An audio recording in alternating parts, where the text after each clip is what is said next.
We live. We live. We live right now. Today is April 30th, 2025, and we're doing pretty good right now. I hope that you're doing pretty good right now. Yeah, it's been a couple of days past the Coffee Expo in Houston, and I had a good time. I really did.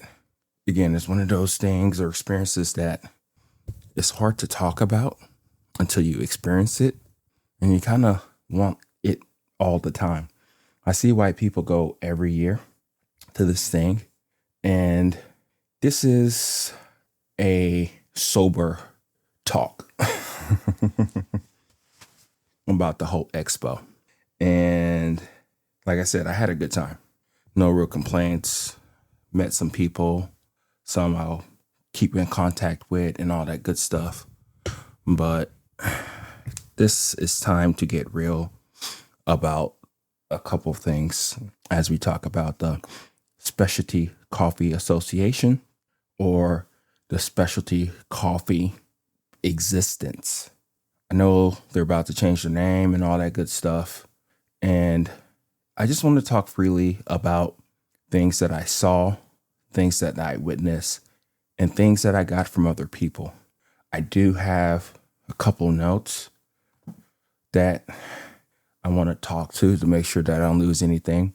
It's a little different type of podcast, a little bit more prepared, I guess, but it's still more so off the cuff. So here we go. One thing that I realized about the whole Specialty Coffee Association, the event and everything, was that it's for professionals. It's for enthusiasts. It should be for people who love coffee. It should be, but it's for a select group of people. And when you set up things or give people a reason to go to things, that's what they expect. And I am a loner. I know people probably say, why you keep saying that? I am a loner. And I think that's very critical into what I'm trying to say here. I went to the expo by myself. I did reach out to a couple of friends. They said no. Some of them are avid coffee drinkers. Some of them aren't, but they know how geeky and loving that I love. I mean, that I care about coffee. You know, it's something that I didn't know that I was going to fall in love with this magical beverage. And the beauty of all of it really is that we get to experience it with people. And as I was planning out my week for this whole expo, I just kept on thinking, why isn't there more everyday type of people here? Why isn't there just people who just love coffee in general? They might not know what the varietals are. They may not know which coffee and tasting notes that they're drinking. They just know that they drink it every day and they love it for whatever reason that they love it for. And what I saw at the expo was really cool, but it was also telling. The reason why is because everything that I've seen online is just amped up even more so. Again, I didn't really experience it the way, I guess, normal, everyday expo people will experience it, meaning that there's parties, there's conventions, there's things to do all the time. And that sounds fucking amazing to me. I do think I missed out on that piece of it. And they had runs, they had walks, they had cuppings, they had parties, they had latte arts, they had competitions, they had all this stuff around town. They had roasting competitions, they had roasting, teaching and all that stuff. They had all this stuff around town and people were making deals and everything. And that's what it's supposed to be. It's a convention. That's what people do at conventions. They talk to people. It gives them an opportunity to like reconnect, rejuvenate their year and to see it forward. But again, where was the everyday coffee drinker? I think I just read a post when I just woke up just now and somebody said they didn't even know that it was in town. So it could be better about advertising it. But again, it is what it is. If you are into this type of stuff, you already knew about it. If you kind of knew about it or know that you like coffee and you just didn't realize that there's some type of expo, like a national expo going on, it would just sweep you by. And those are kind of, I'm going to be saying this word a lot, disconnect. There's a lot of disconnect here in the approach and the way people see things, analyze things, and all that stuff. So I think I can say this very freely because I am not currently, I don't know when, if I will ever be a member of SCA. I don't think there's ill will towards the organization. I think they are trying to do the best that they can. But at the end of the day, there's a lot of things that probably are out of their control. You know, when I went to the expo and when I tasted coffee, there's a lot of innovations. There's a lot of gear out there, different pour overs beyond the Hario V60. There's different methods. People having little droplets for like tasting sweetness and aroma, or whatever the fuck it was. I didn't really get any of that from that. I got a lot of high acidic coffees, light roasted coffees. There's probably one or two here and there that are actually a medium roast, a medium to light. But the coffees, for the majority of the time, they tasted the same. Very lightly roasted, very high acidity, barely, if any, sweetness in the coffees. Yeah, I said it. I said it because that's what I tasted. Was I impressed by the things that they're doing? Yes, especially the amount of coffee that they could just sling and get out there, especially with pour over.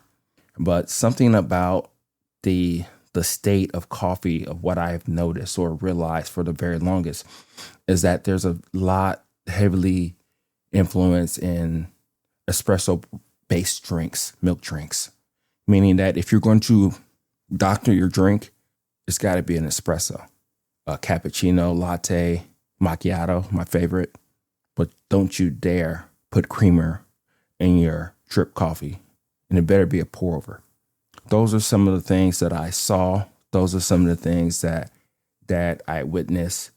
And it was interesting just walking around, eyes wide open, and really trying to understand the whole essence, the whole like allure of specialty. What does specialty really mean? Or let's ask this question. What does specialty really mean to the everyday coffee drinker? What does it mean to them? Do they get this excitement about tasting a 85 point score Kenyan coffee? What does that really mean to them? Especially if they're going to put it in like a machine, like a Mr. Coffee machine. I didn't even see Mr. Coffee Company or whatever out there. They know their lane. They know that, fuck that. Why would they go to an event like that when people will look down at them? Because they make coffee for everybody, not a select few people, you know? And it's interesting just to kind of see what everybody's about. Don't get me wrong. I had a great time there. But now that I've had a couple of days to really kind of analyze the situation for what it is and understanding it from probably other people's point of view, I have this mixed feeling about the state of coffee. I mean, at the end of the day, I'm just a person talking about coffee, making videos about coffee, roasting coffee, trying to sell things in the coffee world. So I can't really talk, but I do have an opinion, and I've been doing this long enough to realize that if you have something on your mind, just say it. If somebody feels offended by it, whatever. It is what it is. But let me go ahead and bring up a message from a friend who I was trying to get to go with me. He says, man, I'm looking at the Expo website right now. Do you have to have a letter of invitation? And it's $400 for the weekend, $220 for Friday or Saturday, $110 for Sunday. The Expo must think coffee drinkers are rich. I can see it for a brewer and entrepreneur, but for regular attendees, they're going to tempt them with a complimentary French press. What else? Okay. And he also talked about how that's crazy because they go to the convention all the time and they are used to paying reasonable prices for different events that they go to. And that's just one person. And I'm sure if I talk to more people about trying to enter a place for $110 or $200, and think about it, nobody, except for me, because I'm a geek and a loner, will go there by themselves. So they have to like convince another friend or person to go with them. So $220. Truthfully, even $400 in your town or anywhere else, I think that's a great deal because you get to taste all these different types of coffees. Yes, I did say most of the light roasted coffees did taste the same. You will get a funky, crazy, anaerobic. That'll be good for an afternoon on a Saturday, like it was, to really see how people are pushing the whole processing and technology in coffee. But there's a lot of that. And there's a couple coffees that just shined in that light. But would I want to have it every day? No, not at all. I wouldn't want to have it probably once a week, if that. And those are some of the things that I think about quite a bit when it comes to just coffee in general and how and where it's going. Not so much for specialty type of coffee folks, because at the end of the day, here's the thing. Let's go ahead and look at the whole thing with SCA, the role of the Specialty Coffee Association. This is from their website. Purpose: to foster a global coffee community and support activities to make specialty coffee a thriving, equitable, and sustainable activity for the entire value chain. I was okay with most of that till they said specialty coffee. Why can't we just say coffee? I understand everybody has their own standards and everything, and the big boys usually just try to sell it for as cheaply as possible, not care about the farmers and all that. I get that. But why can't it just be for coffee in general? Because that's the thing. We're talking about everyday coffee drinkers, I believe. But whatever. Vision: to create an effective, authentic, and dynamic organization to give voice and substance to the possibilities for specialty coffee worldwide. Okay? They're not going to let specialty coffee get out of this whole thing, which is fine because you have to have standards. That's one of the things I really do love about the Coffee Association, the Specialty Coffee Association. Let me go to missions and then I'll talk about my personal insights.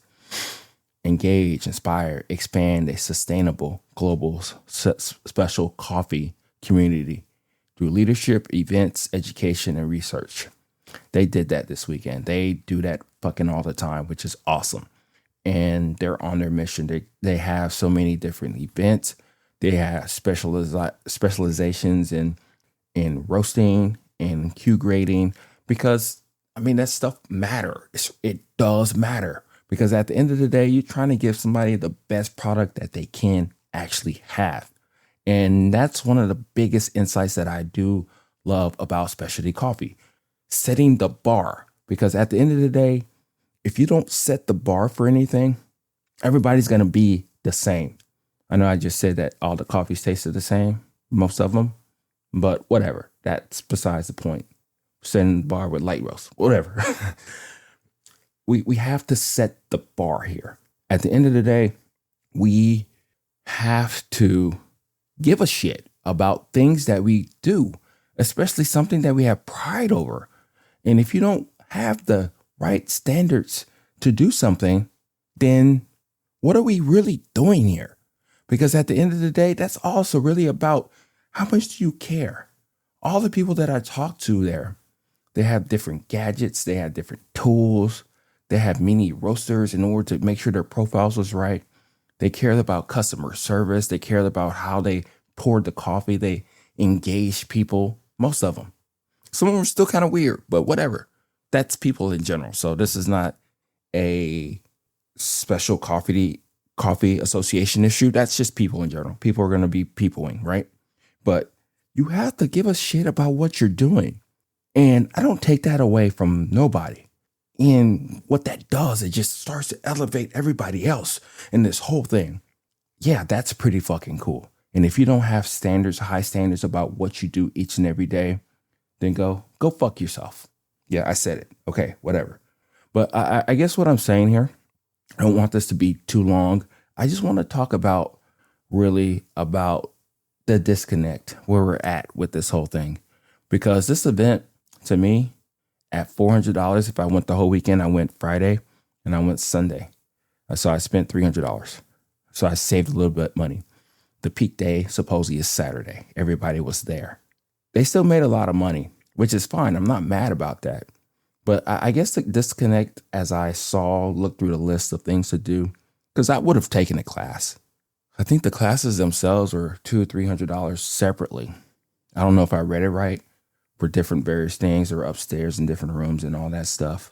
I didn't care about that, which is kind of cool, actually, that you can still have a really good time geeking out about gear, coffee, and all that stuff for $400. To me, since I love coffee. I love it, love it, love it. You love it too, right? We love coffee. I love coffee. You love coffee. We do anything with coffee. We'll spend $30 for a small bag of coffee. $400 is a fucking great deal. You get to go in there. You get to buy gear if you wanted to. You can make connections with the actual distributors and all that stuff. Get their contact information.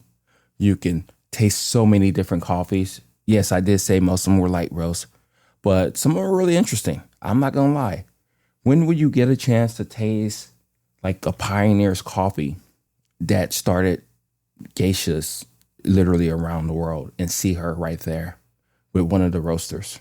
Smell that floral note, drink that coffee, even shake their hands or just look at them like, whoa, hey, thank you. Because again, it's the whole elevation of the whole thing, right? It's like we are really trying to elevate the whole coffee scene. So then when you do drink your shitty cup of coffee from whoever, from wherever that you're accustomed to doing, if you just drink coffee like an everyday person, you probably realize that your coffee is probably just a little bit better because they had to give a shit. But again, where's the disconnect here? The disconnect here is that when you talk to an everyday person, everyday coffee person, will they dare spend $400 by themselves to go to an all weekend event? Probably not. Probably Sunday. But then when they go Sunday, spend $100, $110, and they get there on time and they realize that they have been there for like 2.5, 3 hours and the event is almost over. They're kicking themselves because they realize that they just missed something. They missed the opportunity because this thing is about to close down. It's about to end early. All the vendors and all the people who call themselves specialty coffee people are about to go away. They're about to end the event. They probably had something Sunday here and there, but I know they had parties Friday, Saturday, different places and all that. And they're going to start kicking themselves because they realize that they missed out on something. They missed out on an opportunity. I don't know whose fault is that. It's their fault because they're adults that they can actually go ahead and look online and see what's going on in their own city or not in their city. I don't know if it's especially coffee people's fault because they didn't do that good of a job to actually promote the event. I'm sure if you ask them, they probably did think that they promoted it very well because of the amount of attendance that they actually got, which is, hey, kudos. That's great. That's awesome. That's something that, it is what it is. You can't win them all. I'm trying to see what is the fix here because everyday people, they could have probably done some other events around town. There's that first banking party I did not go to. Too many fucking people. 800, 900, 1,000 people at this place to mingle, drink coffee, to not even hear each other. And that was free. Yeah, you can probably pay a little bit here and there for things here and there. Watch a latte art. But there's a lot of free stuff. So before I leave off today, I just want to have some interesting facts. I kind of just want to read them off. I may say something. If I do, I may go a little bit longer than what I wanted to. But here we go. 6 industry insights. Okay. No, 10 industry insights, 10 nuggets. I'm just going to start saying them. Okay. Let's just let you think about them. Global specialty coffee production. Only about 10% of coffee produced worldwide qualifies as specialty grade. 10%. Okay. The whole world. Okay. U.S. specialty coffee consumption. Approximately 55% of U.S. coffee drinkers consume specialty coffee regularly. That's pretty good. That's more than half. In the U.S., we're doing something. We have standards, right? It'd be cool to get that to 70, 80%. But 55, I know it was lower than that. So I know the association had a big part of that and how everybody's starting to give a shit, right? They care about what they drink. Home brewing prevalence. The average American brews coffee at home twice as often as purchasing it from the cafes. What does that tell you? We drink our shit at home most of the time. We don't go to cafes, probably because it's a little bit more expensive or whatnot. I don't know. Or the snobbery that we get sometimes when we ask for something that's not normal. I don't know. I think it's just probably just more so a comfort thing. Okay. So that's what we're going to go with that. Okay. Roast preferences. Light roasts constitute less than 15% of global consumer preferences. Less than 15% light roast. Okay. With medium and dark roast remaining dominant. Duh. But whatever. We don't even get to second crack, right? That's so we don't even know how delicious dark roast can be, but whatever. So 15%. Remember that. Brewing methods. Over 67%, let's just say 70, global coffee consumption involves traditional methods like drip machines and instant coffee. So that Mr. Coffee machine that's back there in the corner that I use all the time because it grounds me and it helps me realize that this is a shit that mostly everybody uses. That's the shit that they use each and every day. Not a pour over. I got like 15 pour overs. The King is a Hario V60. The OXO's coming in pretty strong here. I love pour overs. I will pour over the fuck out of everything if I can. I love that shit. I love third wave water. I love geeking out. I have a refractometer. I have all the stuff that I need in order to make a really, really good cup of coffee. I love it. I don't care if it takes 3-5 minutes, whatever. I don't care if I stay there and just religiously just try to make this cup of coffee the best that it can be. And I sit there sometimes when it's not, I just get disappointed. But most people, they turn on that fucking black box over there. They push that button with the inconsistent temperatures and all that crap. Yeah, it's so inconsistent, but you can make a good cup of coffee, but they don't even care about that. They pour it in their cup. They drive to work. They put creamer on it. That's most people. 70%. That's the thing that they use. Competition focus. In barista competitions, espresso milk-based drinks comprise over 50% of the required presentations. Yeah, that's the chocolate milk that the specialty coffee is okay with. Espresso-based milk drinks. Cappuccino, macchiato, not even macchiato. That's too, probably just pour the milk in there. I don't know what the fuck they call that. Some foam here and there, some latte art. That's okay, but that's what the competitions are. Don't get me wrong, Brewer's Cup, I think that's really, really cool. I would love to see an actual, I don't think they had it this time. They had the roasters competition, whatever. I think Brewer's Cup is where it's at. Kind of see what kind of pour over somebody's doing with this 89%, coffee from Colombia or whatever. Okay. Anaerobic and other experimental processes account for less than 5% of specialty coffee production. Less than 5% of anaerobic. There's a lot of anaerobic. I'm not that much of a fan of them. I've talked about it here and there. What I am a fan of is the Cup of Excellence coffee. Where's this hat? I got this hat because I went to the damn event. This event was $20. I was wondering what I was going to taste. They had a couple of people that do Cup of Excellence winners. Okay? I kid you not. I understand what high standards are now. A lot of the coffees I tasted in the expo were not that. They're good. They're decent. I can see the allure of these coffees beyond just the smell. But these Cup of Excellence coffees, amazing. And these were the rejects. They brought their hand-me-down rejects that they wouldn't even take to the damn Cup of Excellence. Taste the clarity. I'm telling you, real clarity. I'm telling you that the smells just kept on going and going and going and going. Absolutely amazing.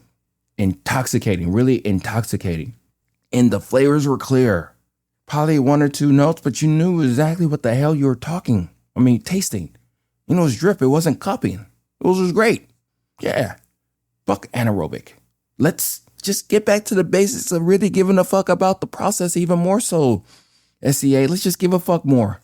Let's just not trying to manipulate a bean. I want to taste that bean before you do all that stuff. How good is it from the base?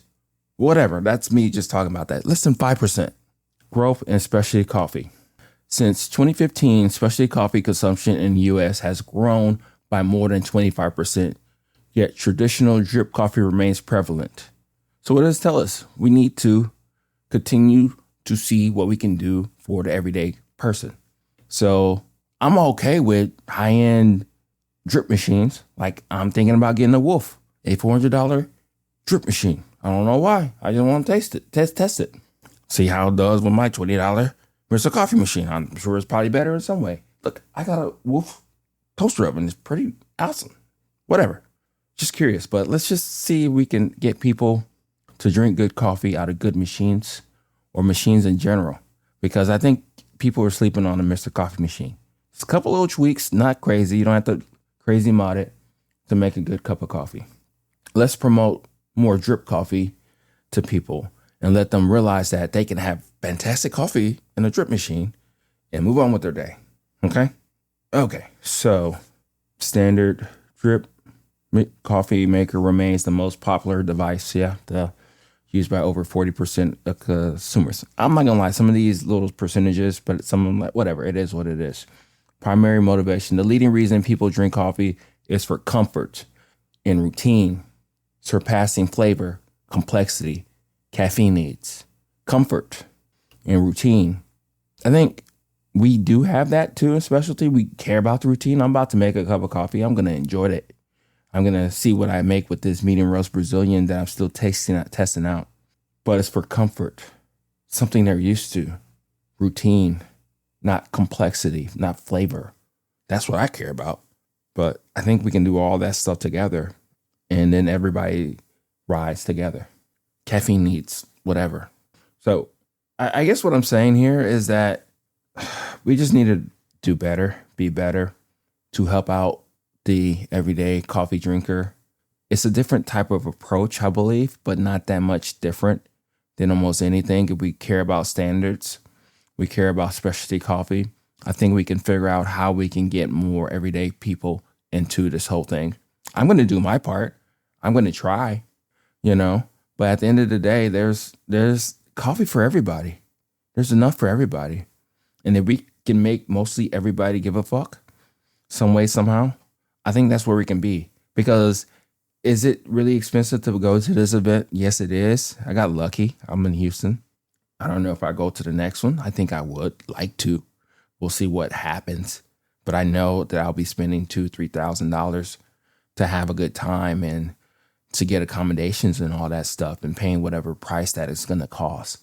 But I think some of the things that they can do more of and promote of is probably more so like these private companies, these cafes can do a little bit more of. It's just promoting more about events around town. That's probably more so what they should do. Because at the end of the day, the event can only do so much, right? SEA can only do so much. And those are some of the things that we have to understand. Because I'm just trying to state a problem, why I think it is, and hopefully try to give a solution. Because again, at the end of the day, we're just trying to raise our standards. Everybody's just trying to raise their standards in all that we do. And I think that's the biggest takeaway in all this. SEA, we have to raise our standards in anything and everything that we do. Yeah, it was fluffy. It was nice. The whole purpose, mission, vision, and all that stuff. Everybody has those. And you're doing a really good job mostly presenting that of what I can see from the outside. But there's still a lot of work to be done. And I wouldn't say shame on you. I would just say that there's still a lot of work. I need a lot of work. Everybody needs a lot of work. And I'm just somebody just talking about coffee. Because again, next week, what I'm going to do, talk about coffee. Then I'm going to talk about coffee. Then I'm going to keep talking about coffee. Okay? So I'm here just talking right now. So this is me, OK, at Everyday Beans. Signing out. Till next week, we'll be talking about coffee. Bye. Oh, yeah. That was a little different.